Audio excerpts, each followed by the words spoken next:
Bien, psicólogo, ¿cómo estás? No sabía que Muy tenías bien, dos títulos. muy bien, Oye, Javier, te felicito, ¿cómo con estás? razón eres tan Bueno, exitoso. gracias. Pues es que aquí en el oficio también tiene uno Aprendes que de todo, hacer ¿verdad? un poquito de psicólogo, ¿no? Sobre todo con los temas familiares. Pero bueno, vamos a tratar ahora un tema que tiene que ver con su título en leyes, no en derecho, en abogado. ¿Cómo estás, abogado? Así es, muy bien, Javier, Oscar, encantado, es muy un bien. placer, Oscar Díaz. Bueno, pues hemos oído hablar de que hay derechos de los niños, derechos de las mujeres, y la pregunta sería, hoy, en el Día de las Madres, ¿hay algún apartado que trate sobre los derechos de las madres?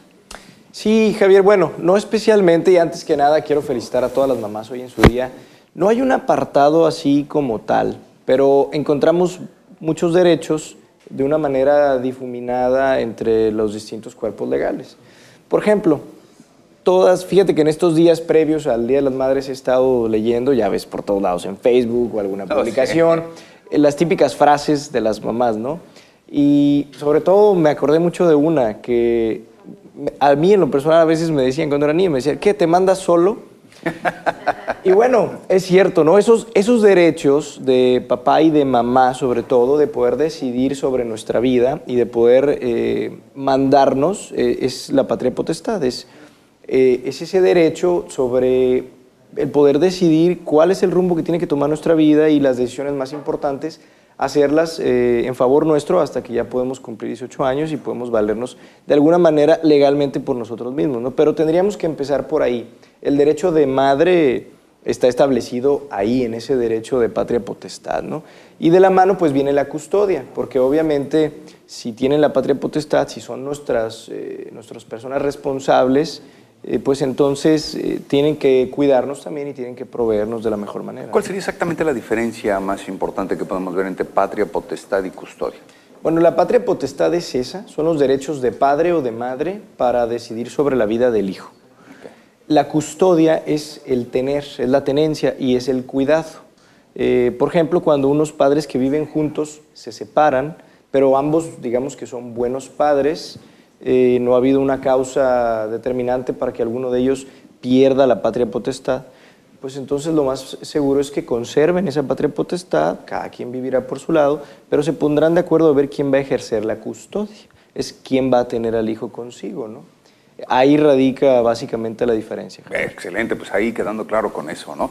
Ahora, hablando de estos derechos como madre, por ejemplo, y sobre todo pensando en las madres que han tenido que ejercer ese título y ese derecho solas, que pues hay muchos modelos así, pareciera que se hacen más y más comunes. ¿Hasta dónde tiene, por ejemplo, uno como madre, o en el caso de ser madre, por supuesto, ¿no?, el alcance para obligar a un hijo a que se haga su voluntad? Es decir, yo decido para ti, hijo, ya que tengo la patria potestad, que lo mejor para ti es A, B, C y D. ¿Y cómo le hago para obligar a un niño que lo haga? Porque, por ejemplo, un niño tal vez es relativamente fácil, pero ya un adolescente, claro, ahí quisiera yo contártela, ¿no? ¿Cómo le hacen? Sí, es complicado. Mira, legalmente tiene todos los derechos por el simple hecho de ser su mamá y de tener la patria potestad. Ella lo puede, en teoría, obligar.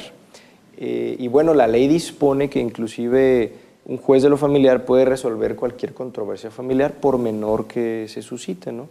Pero es difícil hacer que a través de un juez un adolescente de cualquier forma entienda la orden que le está dando su mamá para que haga determinada cosa o para que esté conforme con lo que ella está decidiendo por él.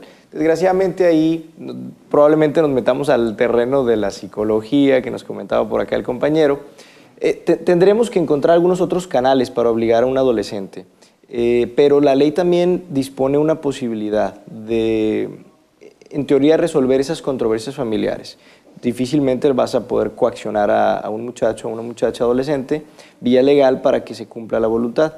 Obviamente ese derecho lo tiene el padre o la madre, y si ellos quieren ejercer la patria potestad obligando al menor a que haga determinada cosa, enviándolo a algún lugar, tal vez a una escuela que decidan ellos y quien lo quiera, él tiene que hacerlo, ¿no? Y no hay vuelta de hoja. Ellos son los que deciden sobre su vida, ¿no? Es que aquí lo interesante de esta pregunta, déjame decirte, Oscar, hay muchas madres que se tienen que enfrentar a la educación de los hijos solas y de repente en esos ciclos de adolescencia los niños en una franca muestra de rebeldía, pues tratan de contrallevarla en todo, ¿no? Tratan de retarla literalmente y pues se oponen a cualquiera que sea su mandato.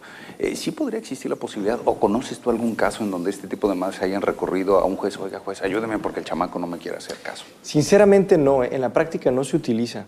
En la práctica no se usa. Normalmente cuando vamos ante un juez de lo familiar a resolver una controversia, pues es porque se trata de materia de alimentos, se trata de un divorcio, se trata de una custodia, una pérdida de patria potestad, porque el papá o la mamá no ven bien por el hijo, o al contrario, le dan unos ejemplos negativos y bueno, se van a resolver esas controversias con un juez para que tome una decisión importante al respecto y se sane esa situación que la familia está pasando, pero este tipo de cosas no se van a litigar, inclusive cuando son materia de controversia dentro de un matrimonio. Por poner otro ejemplo, sobre la escuela en la que va a estudiar el hijo, a lo mejor un papá quiere una escuela y la mamá quiere otra.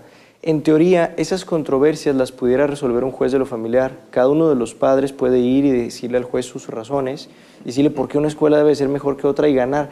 Pero es muy complicado ir a litigar, eso nunca sucede, no lo he visto en la práctica y creo que nunca lo voy a ver aquí. Probablemente en Estados Unidos sea algo que se dé con mayor facilidad, aunque no común de cualquier forma, pero con mayor facilidad. Pues qué interesante, Oscar. Te agradezco muchísimo la visita y gracias por la salutación y felicitación a todas las mamacitas. Al contrario. Darnos tus números de contacto? Sí, con gusto, Javier. Es el 324-5258, 324-5258. Estamos ahí, Díaz Gómez y Asociados, para atenderlos de lunes a viernes, de las 9 hasta las 6:30 de la tarde, Javier. Si alguien gusta llamarnos, ya sabe, nuestras consultas no tienen ningún costo. Perfecto. Muchísimas gracias, Oscar Díaz, abogado.